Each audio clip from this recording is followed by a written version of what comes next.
Tous les dimanches, 1h, 2h, Rothschild François Junior analyse, commente et vous aide à mieux comprendre les enjeux sociaux, politiques, économiques. Enjeux sur RFM 104.9 et sur rfmhaïti.com. Un rendez-vous hebdomadaire pour traiter des grands thèmes de l'actualité quotidienne. 1h, 2h, tous les dimanches. Enjeux avec Rothschild. C'est votre meilleur rendez-vous.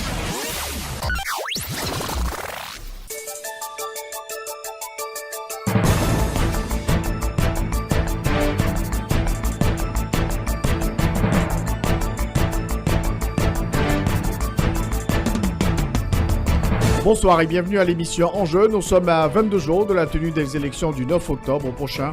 Les candidats sont en campagne à travers toutes les régions du pays pour tenter de convaincre les électeurs, notamment les indécis.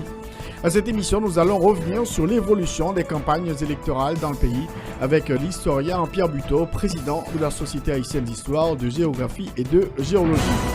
Bienvenue à l'émission Enjeu.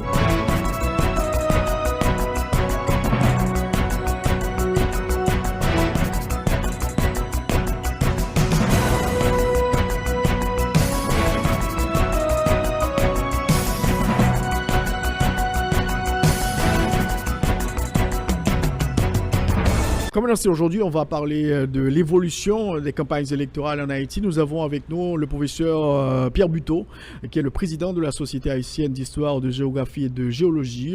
Monsieur Buteau, bonsoir. Bonsoir, Rothschild. Content d'être sur vos antennes. Oui. Alors Pierre Buteau, nous sommes en pleine campagne électorale de 2016. On va essayer de survoler le temps, voir comment se déroulaient les campagnes dans le temps. Par exemple, sur la période de Dessalines, Christophe Pétion, est-ce qu'on peut dire qu'il y avait de véritables campagnes électorales? À l'époque, disons, à partir de 1804, il y a eu Dessalines. Mais Dessalines, ça a été un plébiscite. Dessalines a été nommé gouverneur à vie par acclamation. Et c'était tout à fait logique. Le père fondateur et le haut responsable de l'armée de la Révolution, c'était en principe un privilège qui lui revenait de droit. Et le choix était justifié et hautement légitime. Voilà.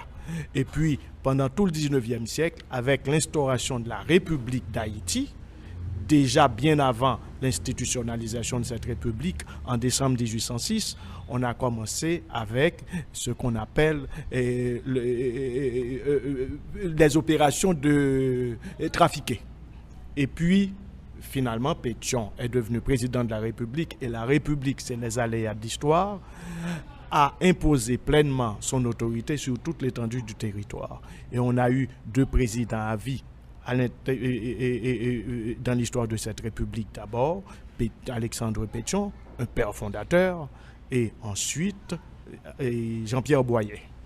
Et puis, à la chute de Boyer, on a eu pas mal de présidents éphémères, mais Haïti était inscrite, l'État haïtien connaissait sa première crise, et une crise terrible, c'était la crise une crise de reformulation juridique et politique, de reformulation institutionnelle de l'État haïtien en pleine construction. Et alors, il y a eu une poussée libérale et il y a eu des constitutions, et la première d'ailleurs, en décembre 1843, qui était une constitution nettement libérale, mais qui avait conduit au sein du Parlement des gens élus vraiment par la population. C'était le choix, c'était les choix de la population. Donc, c'était déjà des élections libres, mais au second degré. Et pendant tout le 19e siècle, Haïti connaîtra des élections au second degré. Mais quand on dit second degré, le président est nommé par les parlementaires. Ces parlementaires ont été choisis par la population dans les provinces respectives de ces parlementaires, des sénateurs et des députés. Bien sûr, il y a toujours eu des luttes d'influence, il y a eu des tractations, mais c'était des élections. Et Haïti connaissait ce système, tout comme toute l'Amérique latine connaissait quasiment un système pareil. Les États-Unis d'Amérique faisaient l'apprentissage de la démocratie, mais avec pas mal, si l'on veut, de dérives et surtout pas mal de discrimination. Même après la Grande Guerre de Sécession, après 1865, les Noirs ne parvenaient pas à voter. C'est un autre problème. Donc, le suffrage universel, ce n'est pas un exercice récent. La Révolution française a apporté pas mal de modifications et a voulu vraiment asseoir, à partir de la Révolution française plutôt, la France a quand même fait des avancées énormes. Mais ce n'était toujours pas le suffrage universel. Et aucun pays ne connaissait et ne faisait cet apprentissage. Au fait, c'est à partir de la Charte atlantique de 1941 et après la Seconde Guerre mondiale que le suffrage universel a commencé à se généraliser, à se formaliser et à mieux, disons, à devenir encore plus rigoureux. Alors, comme vous le dites, effectivement, il y a dans les députés, notamment ceux qui deviennent président de la République après cette période, ils ont été élus, bannis, puis réélus. Au fait, les civils, les intellectuels, ou bien les élites appartenant à l'intelligentsia, ou les élites économiques aussi, étaient directement nommés par la population. Et puis, comme on le disait tout à l'heure, et c'était à ces parlementaires de faire le choix d'un président. Mais souvent, c'était dans des circonstances assez violentes. Et la violence amenait au pouvoir un président. C'est-à-dire le choc des armes déterminait d'abord le choix du président, et puis le Parlement cautionnait. Ça a été ainsi pour Tonton Nord, contre Firmin. Ça a été le cas aussi pour Antoine Simon qui a renversé Tonton Nord. Et c'était un principe. Le choc des armes déterminait le destin des hommes politiques. Mais c'était souvent des militaires. Tous étaient des militaires. Et les intellectuels, les civils occupaient le Parlement ou bien occupaient les cabinets ministériels. Il y avait toujours effectivement ce choc à chaque fois que les militaires débarquent à Port-au-Prince, donc les députés sont obligés de se courber. Et souvent c'était au portail Saint-Joseph qu'on connaissait le nouvel élu, ou bien le nouveau nommé, ou bien encore au portail Léogane. Vous voyez bien ce que je vous dis, ça dépend des régions, parce que au fait, le système politique haïtien, on le juge aujourd'hui avec un regard d'esprit du 21e siècle ou du 20e siècle, mais le système fonctionnait, le système tenait et avait sa logique. D'accord? Aujourd'hui, nous sommes entrés dans une autre ère, le suffrage universel.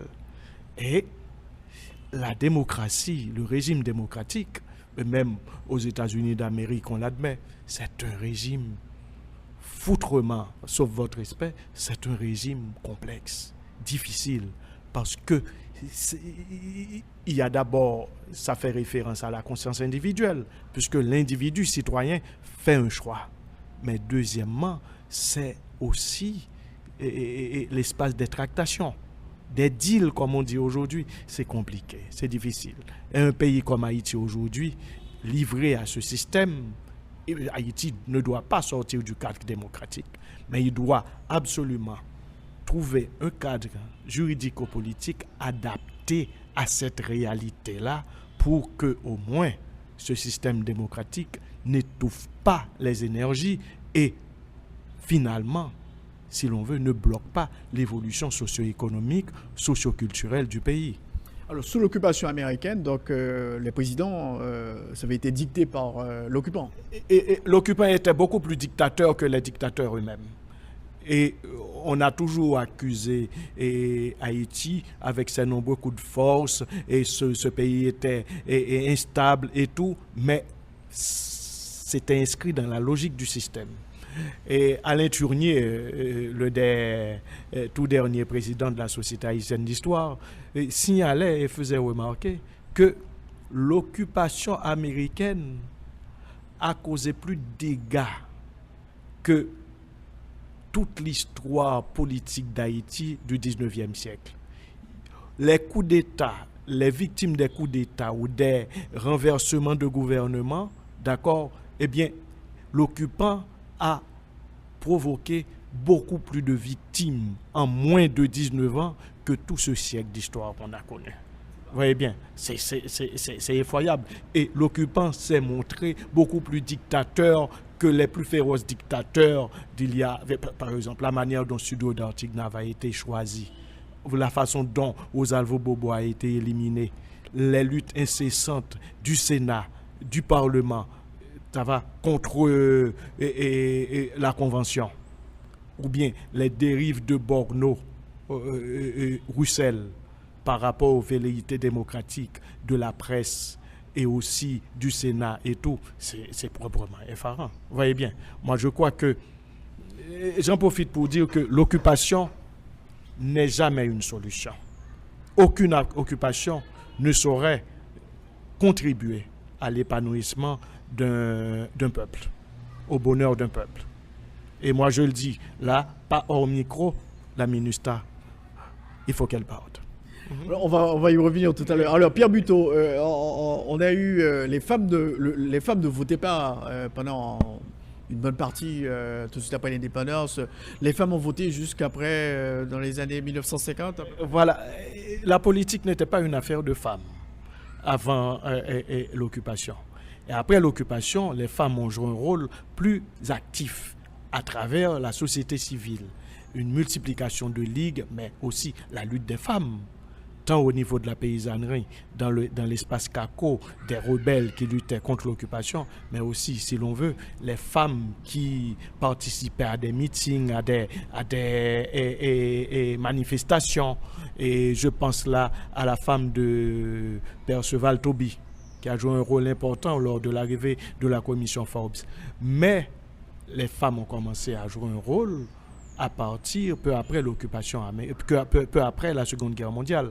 Alors, jusqu'à estimer, il n'y avait pas de suffrage universel. On va expérimenter le suffrage universel lors des élections ayant conduit et Magloire au pouvoir.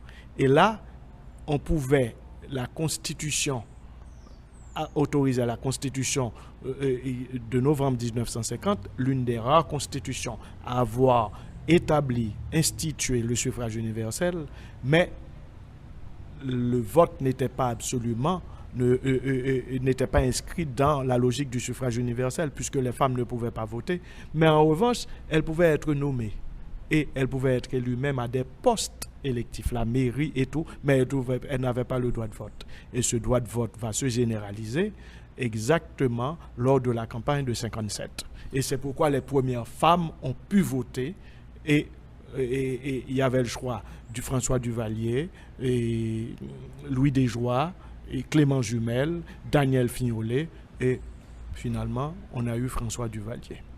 Alors, pour une petite marche arrière, estimé qui a été quand même l'un des plus grands présidents de tous les temps en Haïti, parmi les meilleurs, quoi. Estimé son élection. Vous savez, les élections qui ont conduit Estimé au pouvoir, c'est toute une histoire aussi. Parce que, au fait, on devait attendre la Constitution de 1946. Et comme l'Assemblée, devenue Assemblée constituante, traînait un peu, et alors quelques sénateurs, quelques parlementaires ont cru bon de reporter le vote de la Constitution et l'élaboration de la Constitution après les élections d'Estimé. Parce que la crise traînait trop et les affaires d'État devaient être réglées. Et à partir de ce subterfuge, Estimé a pu accéder au pouvoir. Et Estimé n'était pas populaire, mais au sein du Parlement, les jeux de pouvoir étaient favorables à Estimé. D'ailleurs, Louis Desjoie,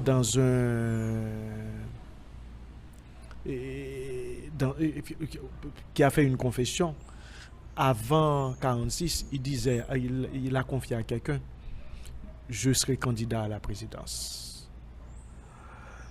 Le seul rival capable de me barrer la route est Estimé. Et pourquoi? Parce que Estimé a été ministre de l'Éducation nationale. Alors on disait secrétaire d'État à l'instruction publique. Et c'était un bon ministre. Ça a été vraiment, il a totalement recadré les fêtes populaires, les parades. Il y avait de grandes parades à l'époque d'Estimé. Et c'est sous-estimé aussi, pardon, pas sous Vincent, mais qui était estimé était le ministre à l'instruction publique, qu'on avait organisé cette grande épreuve, un concours d'une marche, parce qu'il y a eu les dérives, les tragiques dérives en République dominicaine, où Trujillo et tout. Eh bien, il fallait une révolte de la jeunesse, et la jeunesse était encensée à l'époque, et Tardieu a eu le prix. Et c'était Fier Haïti. Vous voyez bien, mais c'était vraiment des moments, si on voit les photos d'époque, c'était vraiment des choses exceptionnelles. Alors, ça a joué aussi en faveur d'Estimé. Et deuxièmement, Estimé à l'instruction publique avait su nommer pas mal de professeurs, et les professeurs alimentaient l'espace parlementaire aussi. C'était une tradition, on retrouvait les professeurs au Parlement. C'est pas une mauvaise chose. D'accord, ils ont quand même, vous savez, un statut de professeur, c'est pardon de le dire comme ça, mais c'est déjà un profil sérieux. Eh bien, ces gens-là avaient pu occuper le Parlement et qui avaient trouvé un job grâce à Estimé. Et ils n'ont pas oublié. Et je crois que ça avait joué en faveur d'Estimé. Et le jour où il a accédé au pouvoir, on avait dit, ce jour-là, lors de l'investiture, c'était une journée triste et morne pour Haïti. Et je me souviens que le président Maniga, lors de son investiture, a rappelé cette époque-là, en 88, a rappelé cette époque, et Estimé, finalement, a su exploiter les opportunités qu'offrait cette conjoncture, mais a su aller dans le sens des aspirations des divers secteurs. Et on l'a accusé d'être noiriste, c'est vrai. 46 était contre la question de couleur, avait dénoncé la question de couleur, mais il avait su quand même doser son gouvernement, et non sans mal. Voilà. Alors, Pierre Buteau, on a eu les premières élections au suffrage universel, donc on peut dire que c'est sous Magloire, quoi. L'élection de Magloire. Oui. Et puis, dans les racines historiques de l'État du Valérien, Michel Woftuo, qui peut me citer le nom du candidat qui s'était opposé à Magloire lors de ces élections? Personne. Et puis alors, c'était justement Fénelon Alphonse, on parlait hors micro tout à l'heure. Eh bien, c'était un faire-valoir, mais Magloire avait déjà la sympathie populaire. Et il y avait l'armée qui contrôlait un peu le territoire, sinon tout le territoire. Et deuxièmement, Magloire, c'est un profil assez particulier. D'accord? Il a une longue expérience. Il était préparé aussi. Mais en même temps, je crois que c'est à partir des gouvernements d'Estimé et de Magloire que les pratiques politiques ont commencé à être minées par les affaires d'argent. Et Magloire on l'accusait d'être insouciant, il aimait bien la fête, mais en même temps, c'était un militaire et avait en même temps soit peu un souci d'ordre et tout. Mais Magloire a fait des dépenses énormes, et puis il y a eu le cyclone Hazel, et ça vraiment a fortement perturber le projet Magloire. Mais en même temps, sous Magloire, on a eu des dérives, des dépenses peu nécessaires, et le fait ouais, comme on dit souvent, le fait ouais. Et Magloire, quand il est parti, a laissé une dette extérieure énorme. Et je crois que Duvalier a été confronté à cette situation. Et il en a aussi profité, il faut bien le dire. Alors Magloire, il a pu mener une campagne à travers le pays. À travers tout le pays, il y avait toute une logistique militaire, il y avait aussi... Et vous savez, Estimé était populaire et les gens étaient vraiment déçus à la chute d'Estimé. Mais très vite, l'armée a su recadrer la population, et Magloire, avec son charme et tout, a pu finalement, disons, apporter un certain apaisement. Et puis, il y a eu le 150e de l'indépendance d'Haïti, et il y a eu des festivités, il y a eu une célébration exceptionnelle. Et déjà, Et déjà sous l'administration d'Estimé, les fêtes populaires, la solennité des fêtes publiques et les manifestations publiques, il y avait une solennité et si vous voulez, l'État présentait un caractère sacré. Et ces gouvernements exploitaient ce genre et cet état d'esprit plus exactement. Et puis Magloire a su jouer tout sur ça. Et puis l'arrivée de grands artistes, Mahalia Jackson, la grande cantatrice Anderson, et puis ensuite il y a eu le théâtre de Verdure depuis Estimé. Magloire finalement a fait un suivi par rapport à la politique d'Estimé en termes de politique publique, mais Magloire a su apporter un apaisement en ce qui a trait à la question sociale dominée par la question de couleur.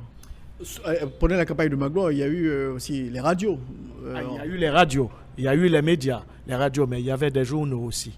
Et je crois que ce qui complique aujourd'hui le débat politique, c'est qu'il n'y a pas assez d'imprimés, il n'y a pas assez de journaux. Maniga, dans l'un de ses textes, signalait qu'en 1957, déjà sous Duvalier, il y avait les déjeuners des médias, de la presse, les revues, la Phalange, les journaux, le Nouvelliste. Le matin, il y avait des déjeuners parfois et les intellectuels se réunissaient. Il y avait des débats et des débats assez profonds. C'est ce qui nous manque aujourd'hui. Et les médias électroniques ont investi, envahi l'espace et il n'y a pas suffisamment de recul. Il y a un traitement à chaud des événements et finalement, pardon de dire comme ça, mais les journalistes, on peut voir un animateur de compas s'instituer analyste politique jusqu'à être candidat à la présidence.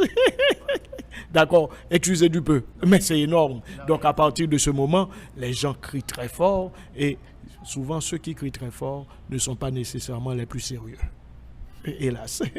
Alors, Pierre Buteau, donc l'élection Duvalier, donc ça a été une grosse campagne quand même. Duvalier, Desjoie, parlez-nous un peu. C'est une campagne portée par la passion. Et déjà, les premiers signes d'une dérive totalitaire commençaient à l'époque de cette campagne. Voilà. Et puis, maintenant, est-ce que Duvalier a été élu, disons, comme Hitler, de façon démocratique? On est en droit de l'admettre, même s'il y avait des suspicions.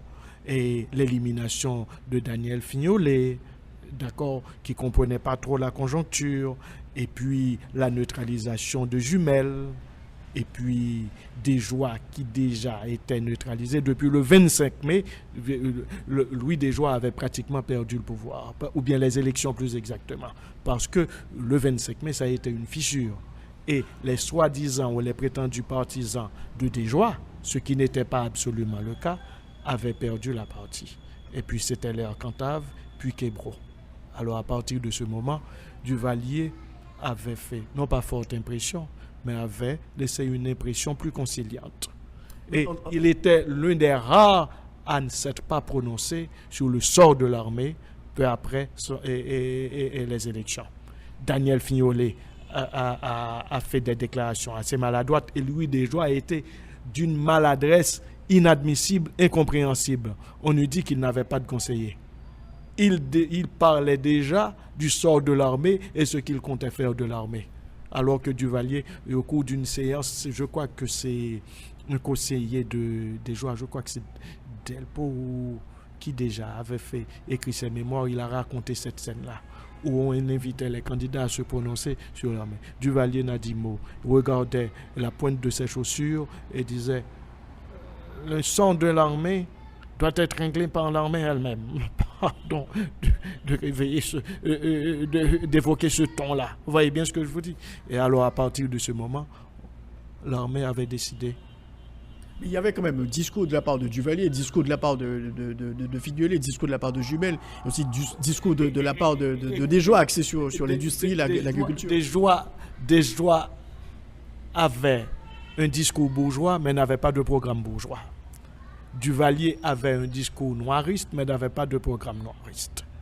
Et Jumel avait un programme technocratique, avait un profil technocratique, mais n'avait pas de programme technocratique.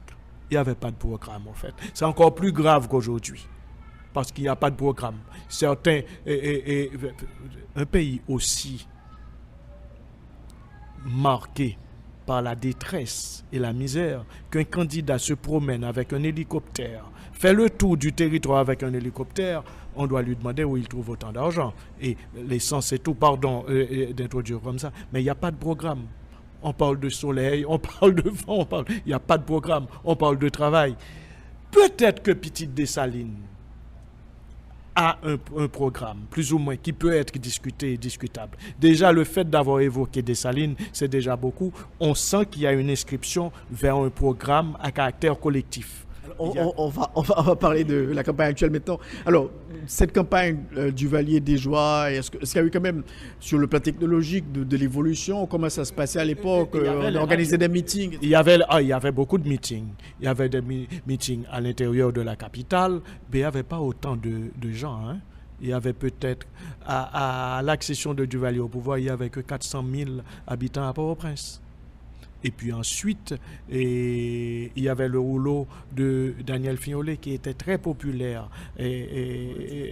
au Mornatif, dans les alentours de Port-au-Prince. Il n'y avait pas autant de bidonvilles. Desjoie était très populaire aussi dans certaines villes comme Les Cailles, à Miragouane. Il y a des endroits où Duvalier ne pouvait pas passer. Fignolet passait, mais parce que Duvalier cadrait son pouvoir autour de la question de couleur. Vous voyez bien, il a su exploiter cette, disons, ce slogan-là. C'était davantage un slogan que toute autre chose. Mais au fait, il y avait une campagne, il y avait la radio aussi.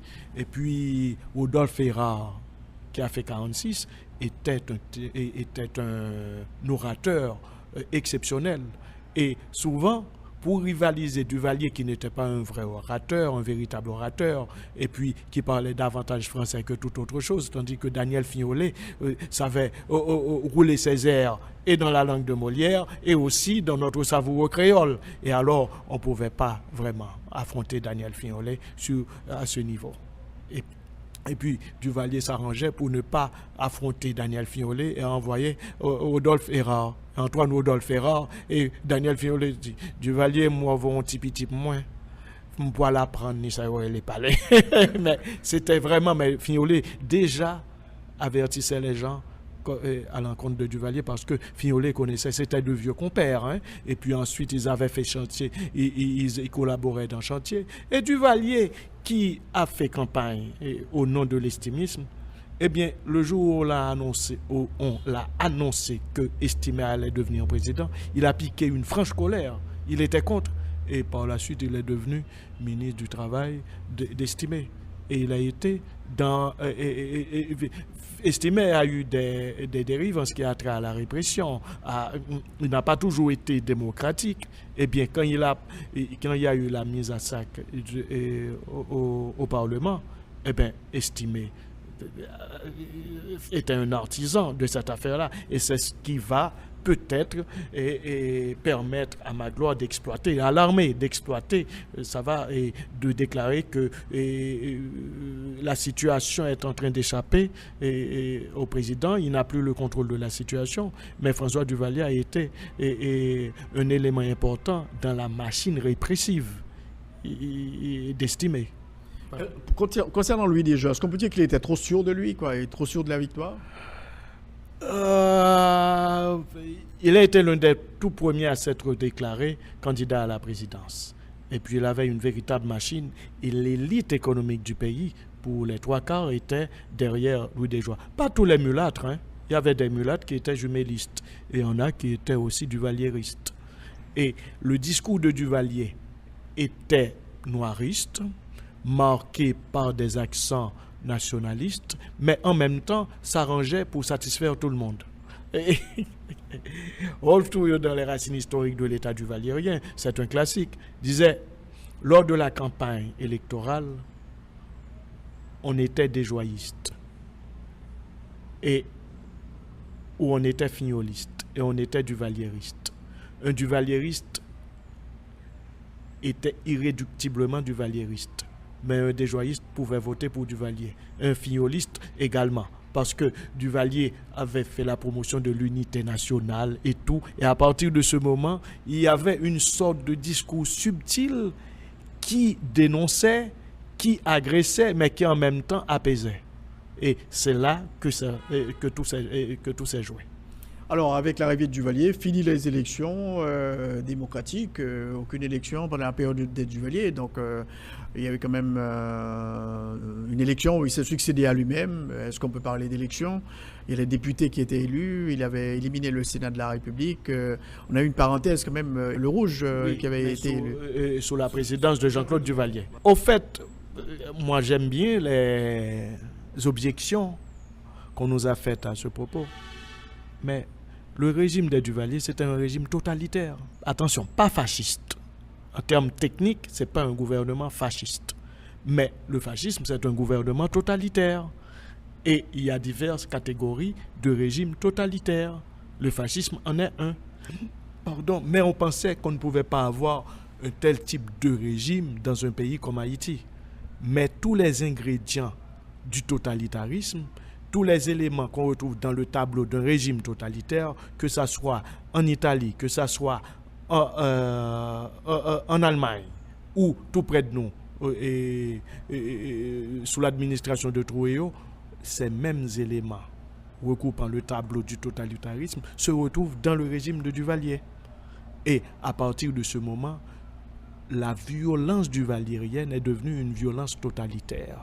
Et cette violence totalitaire a commencé à se manifester bien avant l'investiture de Duvalier en octobre 1957. L'histoire des bombes. On a accusé Duvalier, mais il n'y avait pas de preuves. On a cité des noms. Ensuite, les bras armés et des troupes duvalériennes qui agressaient les autres candidats, qui perturbaient les meetings des autres candidats, et aussi l'armée qui exerçait les purges survenues après la chute de Fignolet. C'était des purges à caractère totalitaire. Et finalement, Duvalier, graduellement, s'est inscrit dans ce qu'on appelle cette orientation totalitaire. Et la violence de Duvalier est devenue une violence jamais connue auparavant. Et c'est un régime, l'ancien régime qui a précédé l'occupation américaine, c'était un régime marqué par la violence. Mais aucun de ces dictateurs ne pouvait rivaliser avec la violence de Duvalier. Duvalier, ce n'était pas un dictateur ordinaire. Le régime de Duvalier n'était pas un régime dictatorial ordinaire, c'était un régime totalitaire. Alors, est-ce qu'on peut dire que tout était mauvais sous Duvalier, professeur Buteau? Bien, souvent je dis ça aux journalistes, pardon, Rothschild, de dire comme ça, ou bien à certains intellos, que c'est l'échec, on peut dire que la situation politique aujourd'hui, c'est l'échec d'une classe politique. Mais quand vous dites échec, eh bien c'est fini, il n'y a plus de discussion. Vous voyez, le dossier est fermé. Alors que nous sommes en principe au local de la société d'histoire. Nous autres, nous savons au niveau de la société d'histoire, l'échec n'est pas une catégorie historique, ce n'est pas une catégorie scientifique. Tout comme le terme mauvais n'est pas une catégorie scientifique. C'est-à-dire que je comprends au niveau du sens commun, c'est un régime franchement mauvais. Mais si on veut calibrer, essayer de comprendre, c'est un régime de type totalitaire. Et on n'a jamais connu une telle violence. Et ce type de régime, après leur effondrement, il est difficile pour un pays comme Haïti de se relever.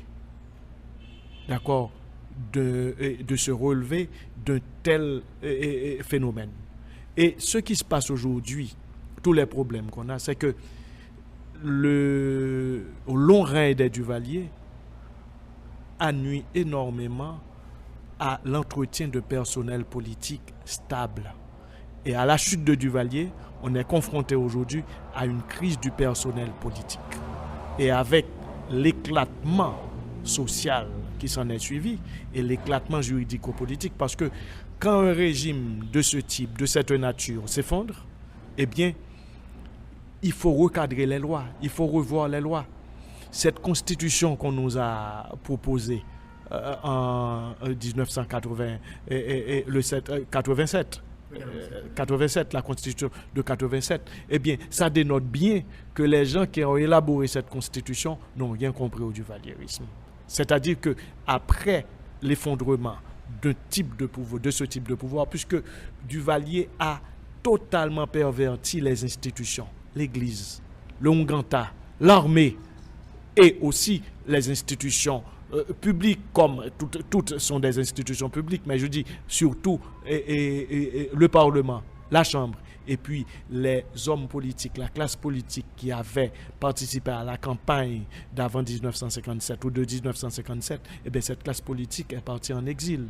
Et une bonne partie de l'armée, après l'attaque, après l'agression contre le fils de Papadoc, le 26 avril 1963, eh bien, à partir de ce moment, il y a eu une purge dans l'armée. Et on a perdu. Mais Duvalier a su recadrer l'armée à sa manière, à sa façon. Eh bien, finalement, il y a eu un éclatement institutionnel. Après la chute, on a commencé à apprécier l'étendue des dégâts produits par Duvalier. Mais la faune politique n'a rien compris ou n'a pas voulu comprendre. C'était la lutte pour le pouvoir. Et finalement, aujourd'hui, tout le monde semble être dépassé par la crise. Pour revenir sur la Constitution, il semble qu'il y avait peut-être des problèmes entre les constituants qui étaient sur place et les constituants qui nous revenaient de l'étranger. Mon père, qui a participé à la rédaction de cette Constitution, me racontait toujours des histoires à ce niveau-là. Alors, on a eu le vote de la Constitution. Ça a été une campagne aussi. Juste avant la Constitution, il y a eu cette campagne menée par Roger Lafontaine pour le référendum. Il a fait des bêtises. Quelqu'un m'a confié quelque chose. Et Lafontaine, qui a trahi le mouvement des étudiants, eh bien, Duvalier a dit, d'après ce que m'a confié quelqu'un, ce jeune homme peut entraîner ce pays dans des situations difficiles. Et quand Lafontaine a fait ce coup de force le 7 janvier, peu après l'avènement et les élections, le triomphe et de la Valace au pouvoir, il a fait une grande bêtise. Et c'est à partir de cette bêtise qu'on a eu toutes sortes de dérives. Vous voyez? Et je crois que les 30 ans de Duvalier, les presque 30 ans, ça va, constituent une césure dans l'histoire politique de ce pays. À partir, si l'on veut, le pays a connu plusieurs coupures. Après l'occupation américaine, il y a eu un agencement juridico-politique et la Constitution de novembre 1950 aurait pu servir de boussole, voyez là, pour nous permettre de mieux recadrer la situation et peut-être d'avoir une sortie du totalitarisme, de la crise générée par Duvalier et de l'après-Duvalier, on aurait pu s'en sortir. Alors, on a voulu tout refaire d'une refonte totale, voyez bien, et ça nous a joué des tours, parce que finalement, on a dit que c'est un pays qui a connu plusieurs institutions. Certes, c'est vrai. Mais il y a pas mal de pays à en avoir connu autant. Et deuxièmement, à lire toutes les constitutions. Et j'ai eu des échanges avec certains amis qui me faisaient cette remarque. Si on lit toutes les constitutions de l'histoire d'Haïti, toutes les constitutions, c'est pratiquement pareil.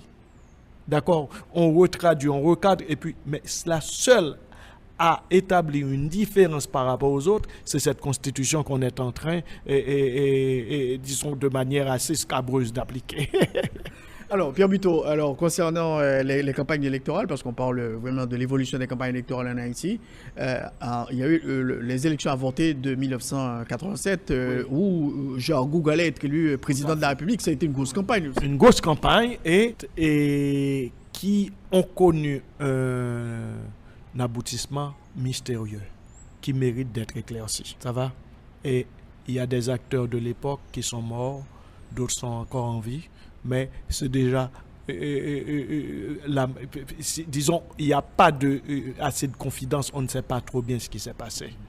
Mais la façon dont ces élections ont été bloquées ou ont été perturbées reste encore un mystère. Alors là, les candidats, ils intervenaient à la radio, il y avait des débats qui avaient été organisés, donc des interviews. Donc la radio était beaucoup plus performante à l'époque, donc c'était quand même une grosse campagne. C'est vrai. Et puis il y avait déjà, si l'on veut, les classes d'âge ont beaucoup changé aujourd'hui, mais les gens qui occupaient la scène, c'était quand même des gens d'une certaine expérience, pas du fait de leur classe d'âge, mais quand même, écoutez, quand on a Leslie Maniga, d'accord, c'est pas n'importe qui, hein. N'importe quel pays aurait dû être fier d'avoir un président pareil. Marc Bazin, c'était pas trop mal non plus, même si on peut peut-être le critiquer pour son technocratisme, mais c'était quelqu'un d'assez réaliste et qui avait une certaine maîtrise des dossiers. D'accord, et il y en avait d'autres encore. Et puis, Monsieur Gourg, d'accord, qui par bonheur est toujours bien vivant, d'accord. Et bien, c'est quelqu'un quand même qui a une carrière et qui a une histoire, ça va. Et c'est un tribun aussi, hein. Donc il y avait des spots à la radio, des spots à la télévision. Des spots à la télévision. Il y avait de l'animation, il y avait du sens. Et puis peu après, on a commencé à nous éloigner de tout sens. Il y a une perte de sens. Et les élections aujourd'hui, c'est comme je le disais, aujourd'hui, on est dans l'impasse. Les élections de Maniga, donc il y avait moins d'engouement à l'époque quand même pour cette campagne. Après le drame de la Ruelle Vaillant, on était en droit, on pouvait légitimement contester ou ne pas contester. Vous voyez bien ce que je vous dis. Et on se dit, dommage, n'étaient ces circonstances, le président Maniga aurait été vraiment la référence suprême. Mais quand même, il nous avait gâtés par son savoir, par sa science, par son savoir-faire aussi. Voilà. Et encore un mystère, c'est sa chute.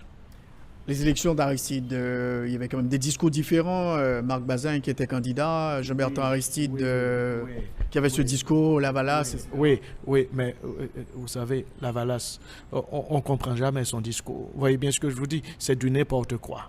Et au fait, on doit lui dire, moi, je déplore. Moi, je crois qu'il y a eu 2 expériences fâcheuses. L'expérience lavalassienne, peut-être manque d'expérience, manque d'orientation, pas de programme.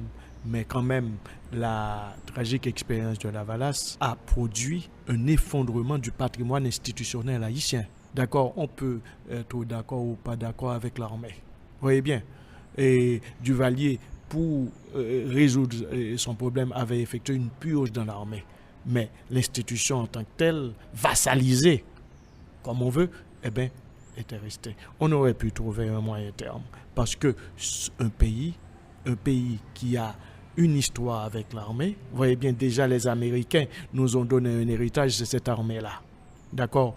Et on aurait pu résoudre le problème parce que l'effondrement de l'armée a produit ce qu'on appelle un effondrement de l'ordre public en Haïti. Et on est en train de payer très chèrement. L'effondrement de l'ordre public a eu des effets catastrophiques en ce qui a trait au cadre économique haïtien, au cadre de production d'Haïti. L'élevage a reçu un coup parce que quand même, cette armée avait une structure. Il y avait les Chouquettes Larouzé, il y avait les chefs sections. Bien sûr, c'était un appareil répressif, mais ça pouvait toucher les provinces les plus reculées.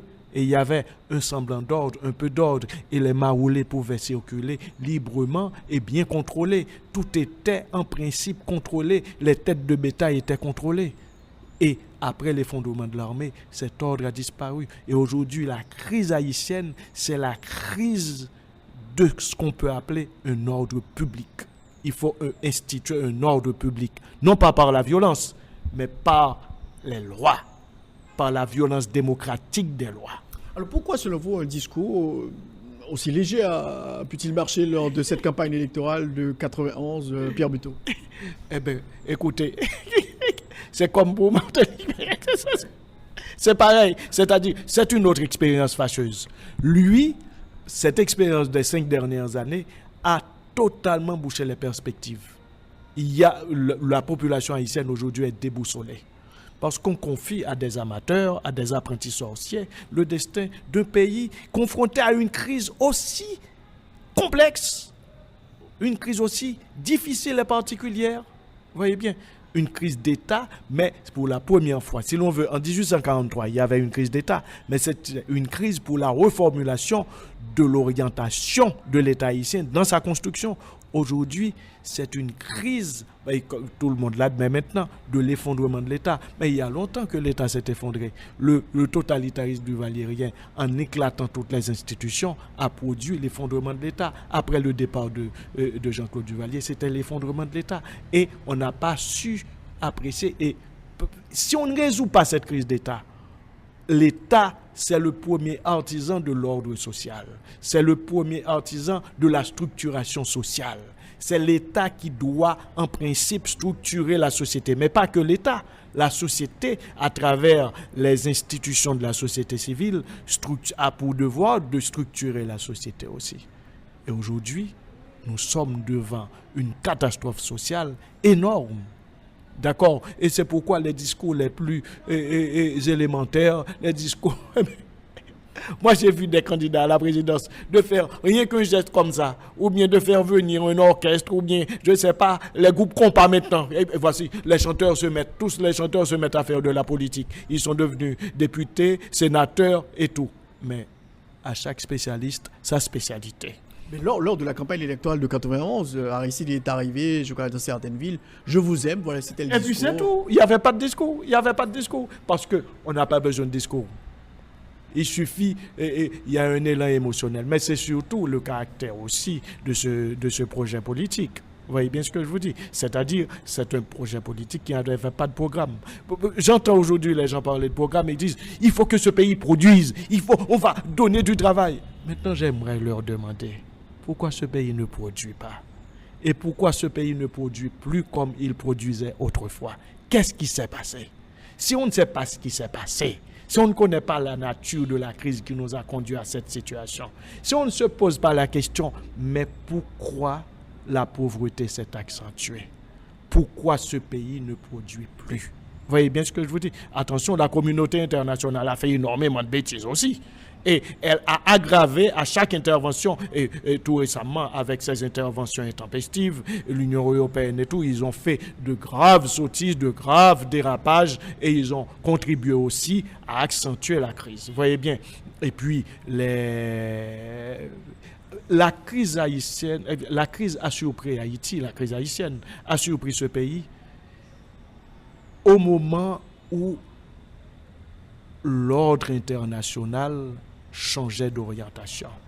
Et les grands Manitou de l'ordre international ont fait énormément de bêtises. Vous voyez ce qui s'est passé en Libye. Maintenant, ils se rendent compte qu'ils ont fait des bêtises. Eh bien, ils ont fait beaucoup de bêtises aussi en Haïti. Alors, on ne peut pas passer sous silence les deux élections de René Préval qui a fait exercer 2 mandats complets à la présidence de la République, qui a eu cette première élection et la deuxième élection. Et Préval, il ne parlait pas, mais il ne s'exprimait pas. Mais il a remporté les élections. Comment peut-on l'expliquer, Pierre Bouteau? Écoutez, tout comme je me souviens bien, j'ai rencontré des gens, des couches populaires. Et parfois, on parle... pour Charon, elle va voter. Mais écoutez, vous ne pouvez pas choisir une Charon. Mais qu'est-ce que ça veut dire?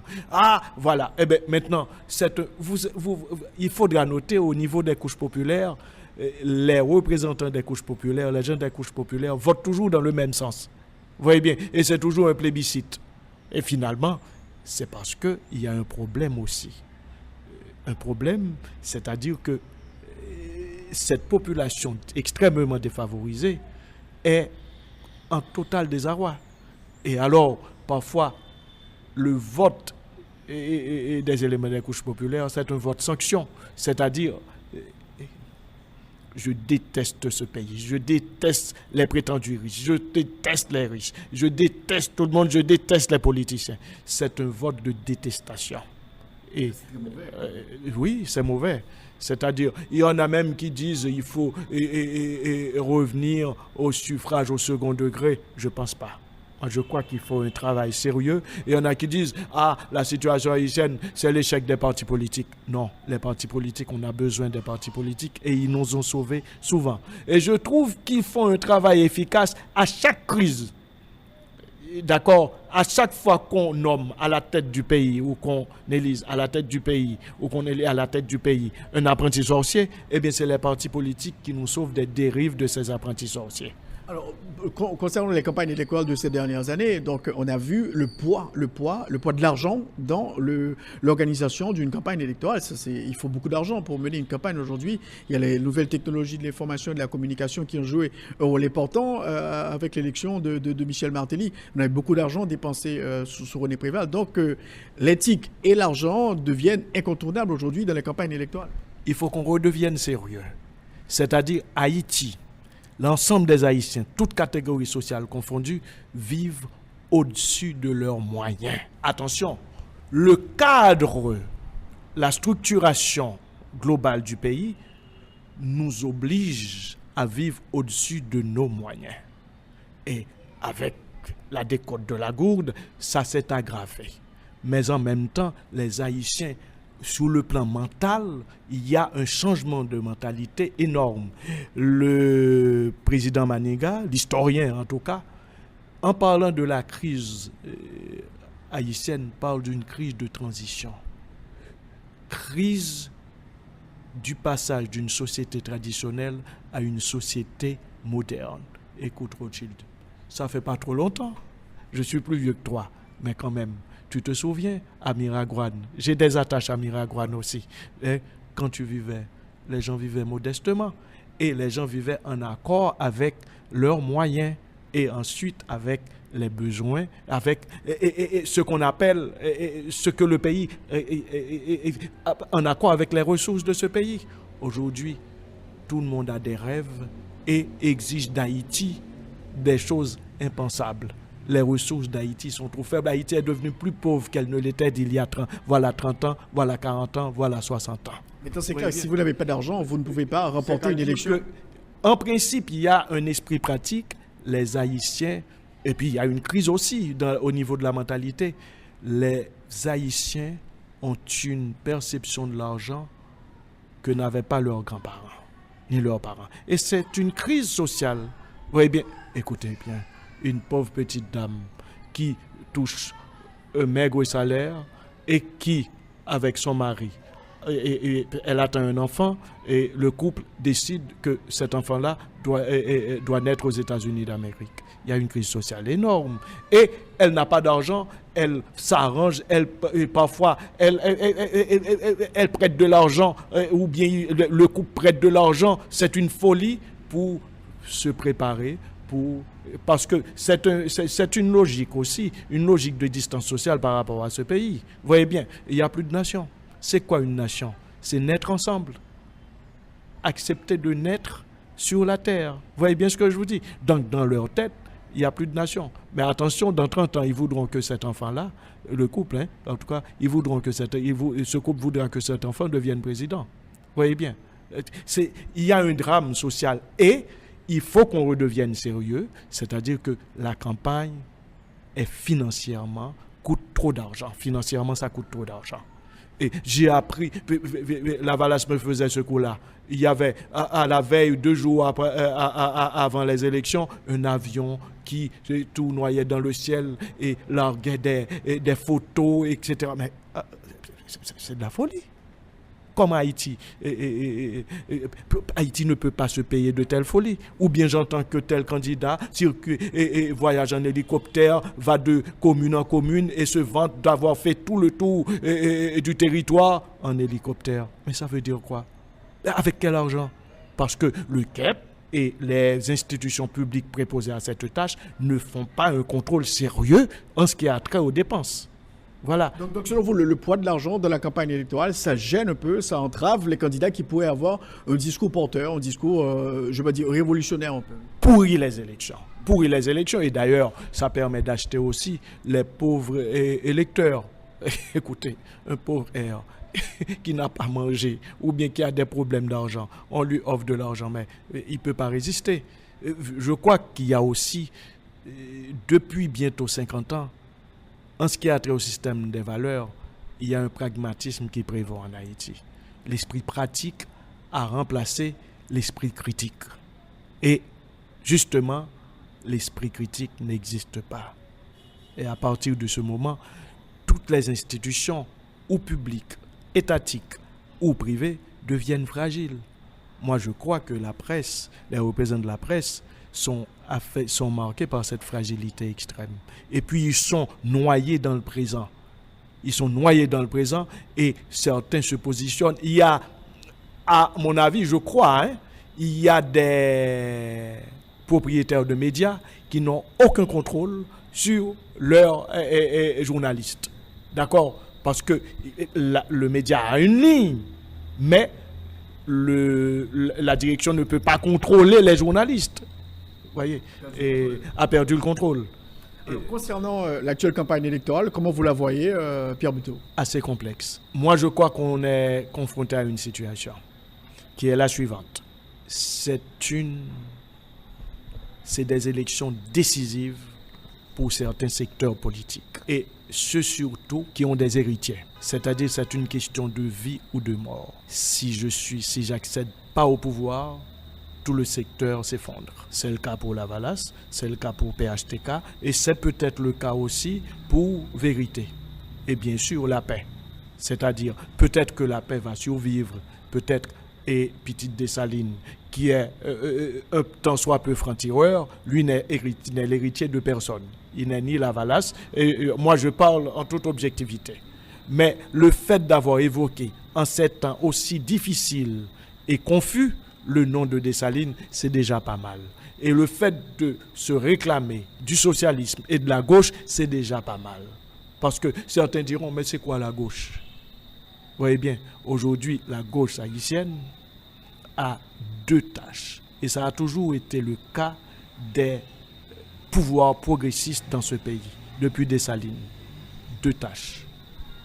Réorganiser le cadre de production de ce pays, mettre de l'ordre dans l'État et surtout produire pour atténuer l'égalité.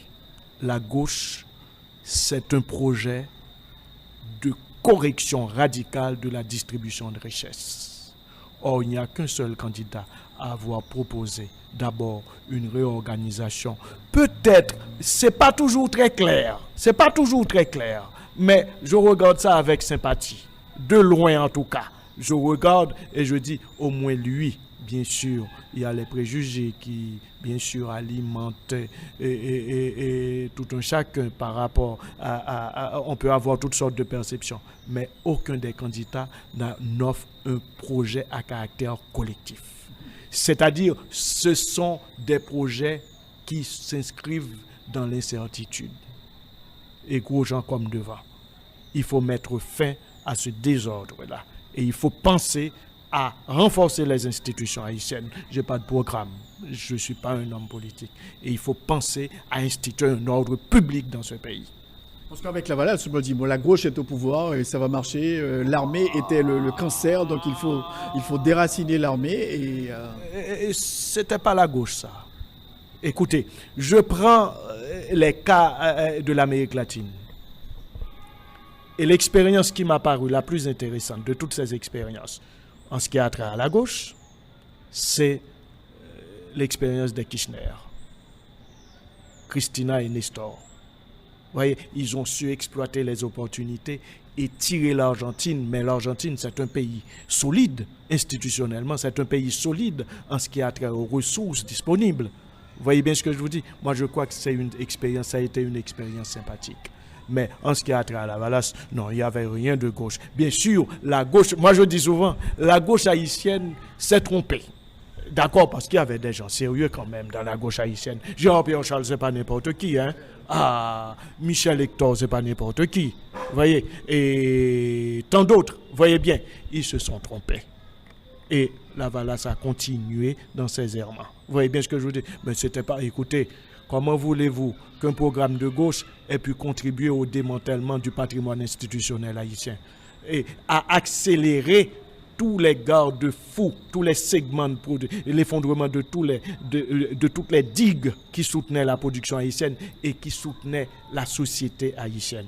Non. Et puis ensuite, il y a eu cette catastrophe et Martelly. C'est deux expériences catastrophiques, deux tristes créatures, ces phénomènes-là de la crise. Donc, selon vous, il est important, cette campagne électorale, selon vous, il n'y a pas vraiment de discours, de grands débats Pas vraiment. Et il faut dire aussi qu'il y a des expériences catastrophiques qu'on ne peut pas renouveler. Vous voyez bien ce que je vous dis. Et quand je dis des expériences catastrophiques, les secteurs qui ont des héritiers là maintenant, mais ces secteurs-là ont fait connaître au pays des expériences assez graves. Vous voyez bien. Et écoutez, après ces 5 dernières années, nous avons une décote de la Goude. Le président Préval, quand même, de tous les présidents élus démocratiquement ou démocratiquement élus, il a été peut-être l'un des rares à avoir une certaine,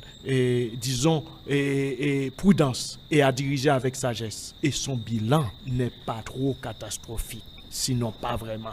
Parce que quand même, en 2 mandats, il n'a pas vraiment perturbé la situation financière d'Haïti. Vous voyez bien, j'ai préféré son premier mandat au second. Et j'ai pas trop bien compris certaines déficiences dont il a fait montre lors du second mandat. Et puis ensuite, la Goude quand même, il avait su comprendre et les acquis de la transition, et cette transition qui lui a permis d'accéder au pouvoir pour son second mandat, alors que aujourd'hui, on est confronté à une situation terrible. La Goude, l'ambassade américaine, je ne sais pas trop pourquoi, a établi de façon arbitraire le change. Maintenant, c'est à 70 goudes. Les gens ne vont pas pouvoir vivre. Et ça a été vraiment des résultats catastrophiques du gouvernement qui vient de partir là. Donc, selon vous, Pierre Buteau, il est important que ces élections réussissent. Je crois raisonnablement qu'il nous faut, pour sortir de cette crise, de la gestion de la crise, organiser les élections. Et il faut absolument réussir les élections du 9 octobre. Et en cas d'échec de ces élections? Je ne prévois pas l'échec, parce que ça peut être catastrophique. Les Haïtiens n'en peuvent plus. Attention qu'on nomme quelqu'un. Mais je vous ai dit, sans afficher ouvertement ma préférence, mais j'ai quelques sympathies. Vous voyez bien, compte tenu de ma position, vous voyez bien, et je suis avec sympathie un mouvement ASSO, vous voyez bien, qui est un programme socialiste, et je suis aussi tous les projets de gauche, mais on ne peut pas me parler de la Valage comme gouvernement de gauche. C'est de la plaisanterie. Alors, donc, il faut que les élections puissent se dérouler normalement le 9 octobre. Il y a quand même le poids de l'international qui a refusé de financer ces élections. Vous avez parlé de tout ça. Il faut que cet international arrête de faire des bêtises. Et on voit la façon dont il dirige enfin, les représentants de cet international, la manière dont ils dirigent leurs pays respectifs, on voit qu'ils sont confrontés à énormément de problèmes. Et à chaque fois qu'ils interviennent quelque part, ils aggravent la situation de ces pays-là. Il faut qu'ils cessent d'intervenir et de donner des leçons. Disons qu'il y a une crise hégémonique au niveau international. C'est-à-dire, après l'effondrement du bloc de l'Est, ils ont pu asseoir leur hégémonie et orienter le monde avec cette philosophie des droits humains, des droits de l'homme, qu'ils instrumentalisent à souhait. Vous voyez bien ce que je vous dis? Ils ont conduit, le monde est confronté à une situation vraiment difficile. En Syrie, en Irak, en Libye, vous voyez bien ce que je vous dis? En Haïti, vous voyez bien ce que je vous dis? Alors à partir de ce moment, il faut que ça s'arrête. La MINUSTAH devrait-on renouveler son mandat? Il faut qu'elle parte, parce qu'elle est le problème. Et ensuite, elle n'a pas su renforcer les institutions haïtiennes. Elle n'a pas su, en renforçant les institutions haïtiennes, permettre à l'État haïtien de combattre la précarité de plus en plus alarmante. Et cette MINUSTAH n'a pas su organiser ou permettre à l'État haïtien d'organiser des élections. Et cette MINUSTAH aurait dû permettre à Haïti d'instituer cet ordre public qu'on souhaite tous. Et de sa venue à date, l'ordre public a connu des écarts énormes et l'État haïtien ne peut plus contrôler sa société. Et alors, il faut qu'elle parte. Il n'y aura pas de vacuum en cas de départ de la MINUSTAH, selon vous, professeur Buteau? Mais le vacuum existe déjà. Sa présence est source et elle est le problème. Elle est le problème parce que sa présence entretient un malaise social aussi. Et entretient le parasitisme social. C'est pourquoi elle doit partir. Merci beaucoup, Pierre Buteau, d'avoir été notre invité aujourd'hui. Et ça a été un plaisir, toujours. Merci. Ici s'achève l'émission Enjeu, merci de l'avoir suivi. Je rappelle que le professeur Pierre Buteau, président de la Société haïtienne d'histoire, de géographie et de géologie, était notre invité aujourd'hui. Avec lui, on a évoqué l'évolution des campagnes électorales en Haïti. La reprise de l'émission est à 4h et à 9h sur RFM 104.9, rfmhaïti.com et aussi sur TuneIn Radio. Bon dimanche à tous et à toutes. Au revoir. Tous les dimanches, 1h, 2h, Rothschild François Junior analyse, commente et vous aide à mieux comprendre les enjeux sociaux, politiques, économiques. Enjeux sur RFM 104.9 et sur rfmhaïti.com. Un rendez-vous hebdomadaire pour traiter des grands thèmes de l'actualité quotidienne. 1h, 2h, tous les dimanches. Enjeux avec Rothschild. C'est votre meilleur rendez-vous.